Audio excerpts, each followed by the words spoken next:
고조선의 사회와 정치. 고조선 역사를 들여다보기 전에 알아두어야 할 사항이 몇 가지 있습니다. 우선 고조선이 건국된 때는 아주 오래전이라 그 역사를 살펴볼 만한 기록이 거의 없습니다. 고조선 사람들이 직접 쓴 역사 기록은 하나도 남아있지 않습니다.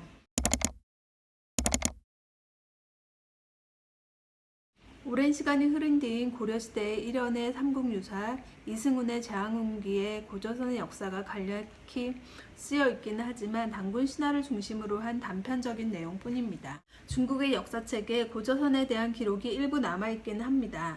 그러나 중국 기록도 자세하지 않거나 다르게 서술되어 있어서 고조선의 실체에 접근하기가 어렵습니다.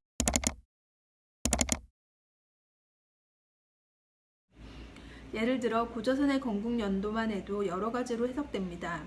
삼국유사에는 중국의 요가 왕이 되고 50년 후에 고조선이 건국되었다고 기록되어 있습니다. 하지만 중국의 요는 신화적인 인물로 실체가 확실하지 않습니다. 따라서 연도를 확정하기가 어렵습니다. 기원전 2333년 고조선이 건국되었다는 것은 조선시대 역사책인 동국통감을 따른 것입니다.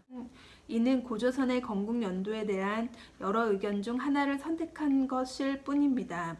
상황이 이렇다 보니 오늘날 역사학자들도 고조선에 대한 역사적 사실을 알아내는데 어려움을 겪고 있습니다. 고조선의 유물이나 유적도 거의 찾아볼 수 없습니다. 고조선 때 고인돌과 비파형 동검 등이 발굴되기는 했지만 이것으로는 고조선의 실체를 파악하는 데 한계가 있습니다.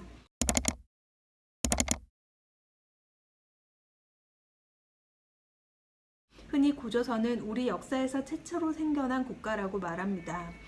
하지만 당시 고조선 사람들에게는 민족이라는 의식도 없었고 더구나 고조선이 우리 역사의 첫 번째 국가라는 생각도 없었을 것입니다. 따라서 오늘날 국가나 민족의 잣대만으로는 고조선을 온전히 이해하기가 어렵다는 점을 염두에 두어야 합니다. 이렇듯 고조선 역사는 사실을 확인할 만한 사료가 부족하고 여러모로 잘못 해석될 여지가 많기 때문에 조심스럽게 알아가야 합니다.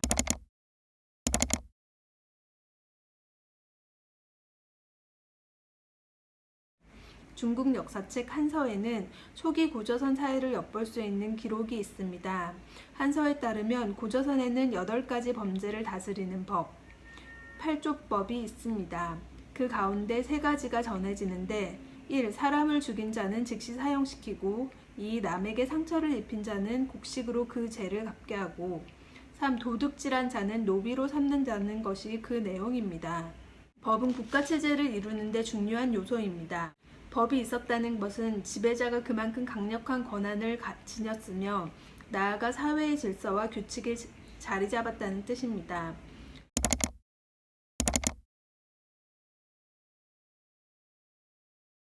8조 근법에 따르면 고조선에서는 사유재산을 모으고 노비를 거느릴 수 있었습니다.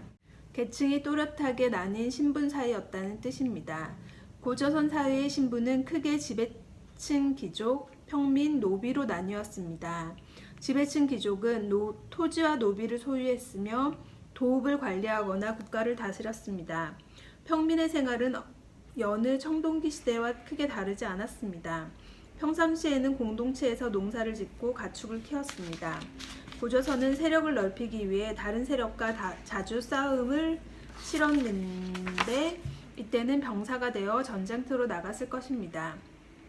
노비는 대부분 전쟁 때 포로가 된 사람들입니다. 죄를 짓거나 빚을 갚지 못한 사람도 노비가 되었습니다.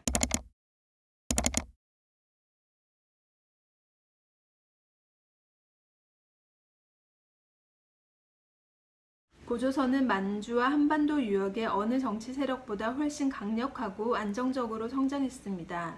고조선은 연맹을 맺은 세력들을 보호해주고 법으로 공평하게 다스렸습니다. 그러면서 군대를 키우고 영토를 넓히고 법과 제도를 다듬고 중앙 관료를 지방으로 내보냈습니다. 차츰 국가 체제의 기틀을 마련한 것입니다.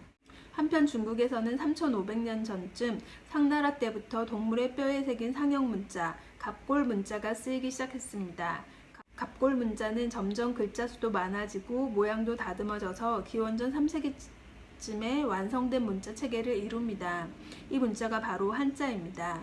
이때부터 한자는 중국과 주변 나라에서 쓰이기 시작했습니다. 역사시대가 시작된 것입니다. 한반도에는 고조선 말기와 한 9년이 설치된 시기에 한자가 들어왔습니다.